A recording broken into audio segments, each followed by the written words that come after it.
what does crazy builds mean? Well, WoW really focuses on optimal builds, making the absolute best character that you can make.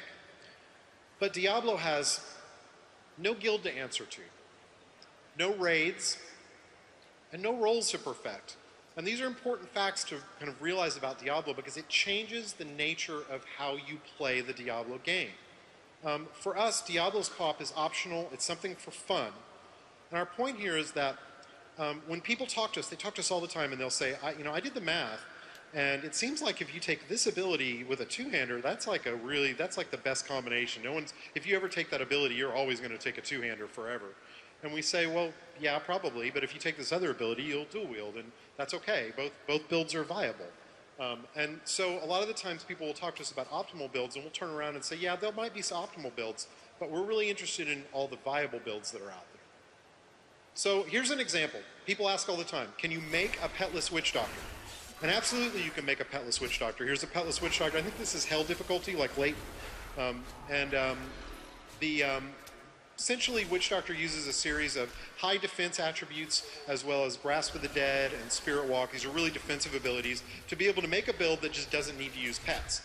This is kind of an unusual build for a Witch Doctor, but it's completely viable. So here's my favorite, Melee Wizard. I like to hit things. It's a personal flaw or strength, depending on your view on hitting things. The wizard basically can do this by using a lot of kind of up-close AoE abilities, some really strong defensive abilities like Diamond Skin, to essentially make a character that can be up-close and personal. And that's, again, not a common build for a wizard, but a viable one. So why? Why viable over optimal? Why are we even talking about this? So Diablo has tons and tons of customization. We did the math on the new skill systems with the combination of passives and runes. And we threw a crazy number out a few years back of like 69 billion. We're really more in the area of 2.8 trillion builds. So that's a lot of builds. And why? Why so many builds? Because customization is self-expression. And if you have to build a character to be perfectly optimized, that's not really going to allow you to customize that character.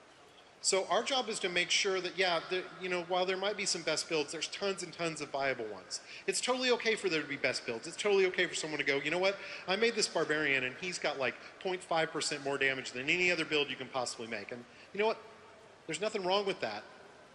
Unless that number becomes, oh, this barbarian's like 50% more powerful. So if we can get enough builds into that range of these are all viable, they can play at the max level, it means you can play the character you want to play at max level and not be beholden to anyone. So what we say is go out, have fun, be free, and make the Diablo character you want to make.